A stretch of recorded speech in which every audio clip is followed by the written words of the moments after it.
Merci, Jean-Marc. It's great to be back in Alliston to see all the amazing work that you've done since the last time we've been here in terms of building a stronger future, not just for the amazing folks who work in this plant, but for all Canadians. I want to recognize Francesco from our team, who never stops standing up for workers and families as head of the Auto Caucus. Just over a year ago, I was here to share big news for workers at this plant. With federal government support, we helped secure a historic investment from Honda Canada to upgrade production lines to make hybrid electric cars. These hybrids are now rolling off the line. We invested here because we knew it mattered to support thousands of jobs in Alliston and thousands more across the supply chain while growing a strong Canadian economy and delivering cleaner air for generations to come. But of course, being here a year ago was just the start.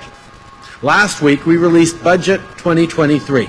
It's a made-in-Canada plan for great jobs, to make life affordable for the middle class, to build a clean economy while fighting climate change, and to invest in Canadians' health.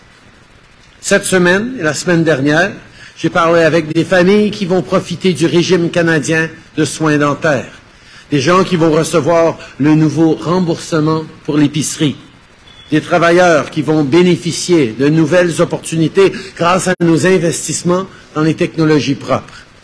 Le budget 2023 va permettre de créer de bons emplois et de soutenir les travailleurs en faisant croître une économie prospère pour l'avenir. Budget 2023 invests in Canadians like the proud auto workers here today. For example, the Clean Technology Manufacturing Tax Credit will provide up to 30% support for investments in new machinery and equipment for a range of clean technologies and the resources that go into them. We're also investing in clean electricity, carbon capture, tradespeople tool expenses, to name a few. And part of this budget is for the very first time tying tax credits to labor requirements to make sure that these great middle-class jobs continue to be well paid so you can support your families and the communities you call home. Workers built Canada's middle class. Budget 2023 makes sure you can keep building Canada's future. In the last year, we've landed historic business investments, the latest which is massive, is the massive Volkswagen battery plant coming to St. Thomas. We got these deals done because we believed in the quality of Canadian workers, and we continue to have their backs. Now, Conservative politicians say they're going to oppose this budget, opposing this plan for great careers, opposing this plan to create a clean economy and fight climate change, opposing the plan to make life more affordable for people. Well, we'll keep fighting for workers, for families, for people in the middle class, and working hard to join it. Le budget de cette année s'appuie sur le travail qu'on fait depuis les 7 dernières années et demie pour bâtir une économie en croissance avec de bons emplois pour la classe moyenne, pour s'assurer que le Canada soit compétitif et pour soutenir les gens en investissant dans les garderies à 10 $ par jour, l'amélioration des soins de santé et de meilleures pensions pour les personnes âgées. Again, it's great to be back here today to see the great work you're all continuing to do to care for your families, support your communities, and most importantly, build a great future for all Canadians. Thank you very much for everything. It's a pleasure to be here. Merci tout le monde. And now happy to pass it over to Francesco to talk about some of the local impacts. Francesco.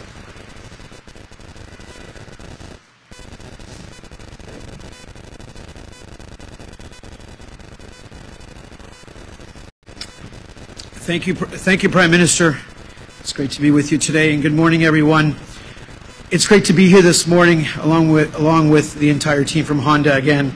Frankly, it's an exciting day, and it's an exciting time for Canada's automotive industry. Thank you to Jean-Marc Leclerc for your hospitality. We've been visited here many times, and the entire Honda team for today's tour, but more importantly, for your over 50-year commitment to Canada and the investments in the products your team members here produce. In fact, Honda's team has built nearly 10 million vehicles here in Canada and sold over 5 million vehicles to Canadians. These results are a true testament to the hard work of your employees and the success of your products, including the CRV, which of course is produced right here at this facility. We know, as Canadians, that the transition in the global automotive industry is happening right now, today, in this world, and that Honda is at the forefront in this transition with industry-leading fuel efficiency and fleet emissions. As chair of the Auto Caucus, my colleagues and I have visited and met with many industry participants, including right here with the team at Honda. And the one key theme that I must underscore, and I cannot say enough of, is that Canada is positioned to be a leader in this transition. Whether it is at the assembly operations here in Alliston, the thousands of spin-off jobs from operations such as this, which the ratio is about for every one job here at Alliston, there are 9 jobs created for Canadians throughout the various communities across Canada. In York Region, companies such as Magna, Martin Rea, the natural resources we are blessed with, including our essential critical minerals, and of course, the final factor, which I would say is the most important, is our people, the people to my left, and the incredible talents and skills they possess. We all know that this transition that is occurring is to a clean economy. But what does that actually mean? For me, it's quite simple. It is about creating jobs and bright futures for Canadians and their families, our friends, our neighbors. And I am proud to be part of a government that understands that. I wish to congratulate the team here at Honda on the successful retooling and ongoing retooling of the facility, for believing in Canadians and Canada, and the ongoing collaboration with all levels of government. Thank you.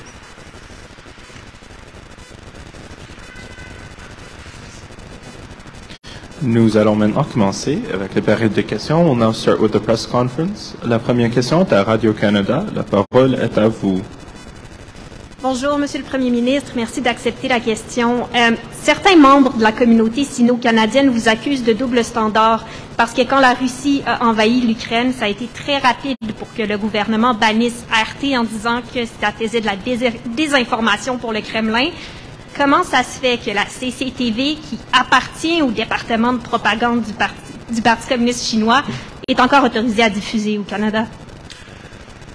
La Russie a envahi l'Ukraine, a choisi de violer les principes et les règles des Nations Unies, a envahi un pays voisin et mis fin à 80 ans de stabilité, de prospérité dans l'ère après-guerre. Et le monde entier s'est rassemblé pour mettre des sanctions sur la Russie, pour repousser contre les actions illégales, illégitimes de Vladimir Poutine et de ses alliés. C'est un enjeu extrêmement sérieux et le niveau de propagande que la Russie partageait avec ses citoyens pour partager des mensonges sur cette guerre a exigé qu'on prenne une étape très importante, mais sérieuse, de bannir des voies pour la propagande et des outils de propagande russes. Oui, on a énormément de défis et de préoccupations par rapport à la Chine, j'en ai souvent parlé, mais de comparer ce que la Russie est en train de faire en tuant les gens en Ukraine, en envahissant un pays voisin, c'est tout à fait différent. En même temps, il y a déjà eu une plainte il y a 3 ans et demi disant que la CCTV diffusait de l'information des confessions arrachées par la torture. Alors pourquoi ne pas agir? Pourquoi ne pas demander au ministre de... On continue d'être extrêmement préoccupé par les violations des droits de la personne commis par le régime chinois, que ce soit en Xinjiang, que ce soit les façons qu'ils traitent les activistes pro-démocratiques à Hong Kong, que ce soit l'utilisation de détention coercitive, comme on a vu avec les 2 Michael. On n'a jamais hésité de repousser contre la Chine et de souligner à quel point c'est important de dire la vérité et de tenir compte de ce qui se passe.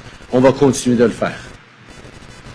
Good morning, Prime Minister. I was wondering if you can address why Canada is violating its own policy framework on returning detainees from Syria by refusing to let a Canadian mother join her 6 children on a flight home due to leave soon? The situation in northeastern Syria is incredibly volatile. It is of real concern to everyone around the world, and Canada is watching very, very closely and engaged with all of our responsibilities in that. But for obvious reasons, I will not be commenting any further on this issue. Winnipeg police are investigating the death of a First Nations woman, Linda Mary Beardy, after her remains were found in a city landfill.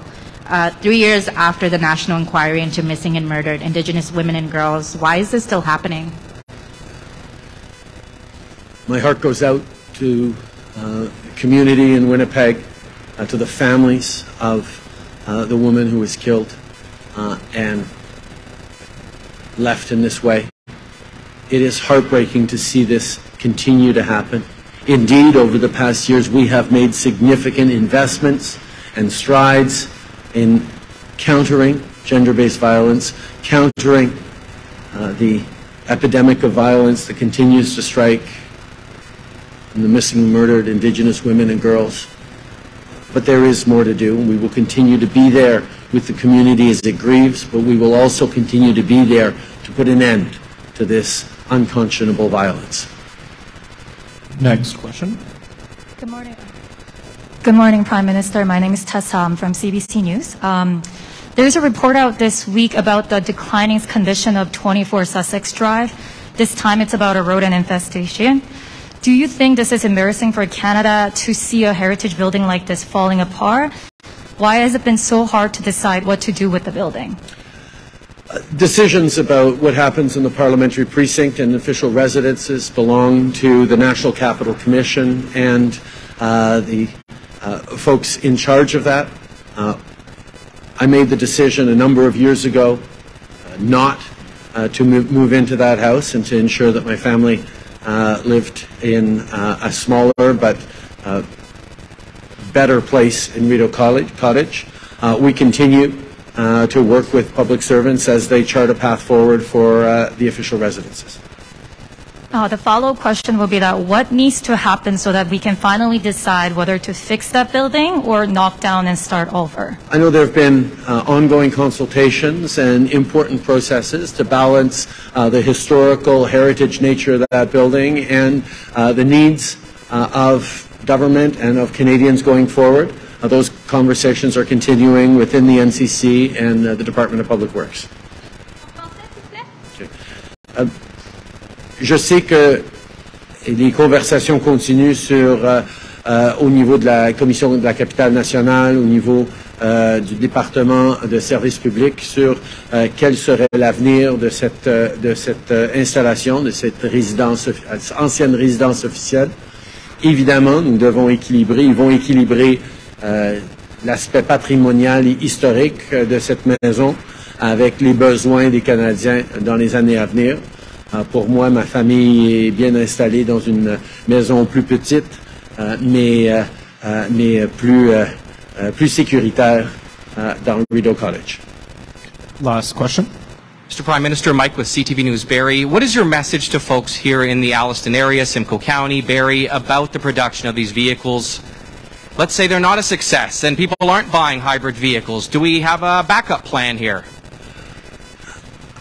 I think people are understanding very clearly that the world is changing. And there's a source of a lot of anxiety for a whole bunch of people about how that world is changing. You need only look at the impacts of climate change, the impacts on the war in Ukraine, the impacts of a global economic slowdown, rising inflation and interest rates, the hangover on supply chains and so many different things from the pandemic. This is a time rife with anxiety for Canadians and for people all around the world. That's why the decisions we made in this last budget are focused on allaying those anxieties and building solutions for the future. On allaying those anxieties, we're stepping up in a targeted way to support Canadians who are having a really tough time right now.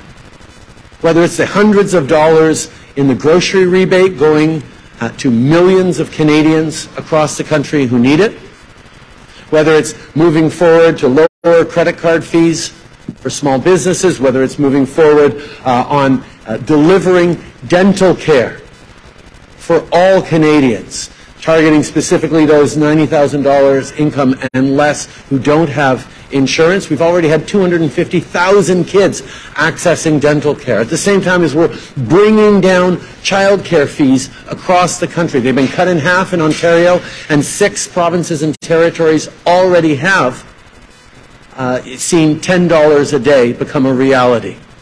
These are things we're doing to support families right now in a difficult time, and we will continue to be there to recognize the challenges that families are facing. And it's a real shame that the Conservatives have already said not only that they oppose child care and that they oppose dental care, but that they're going to be voting against this budget with real supports for Canadians. But the other part of this budget is preparing those great jobs for the future, right here in Alliston and right across the country. Whether it's building the electric and hybrid vehicles that the world is going to need in the coming years.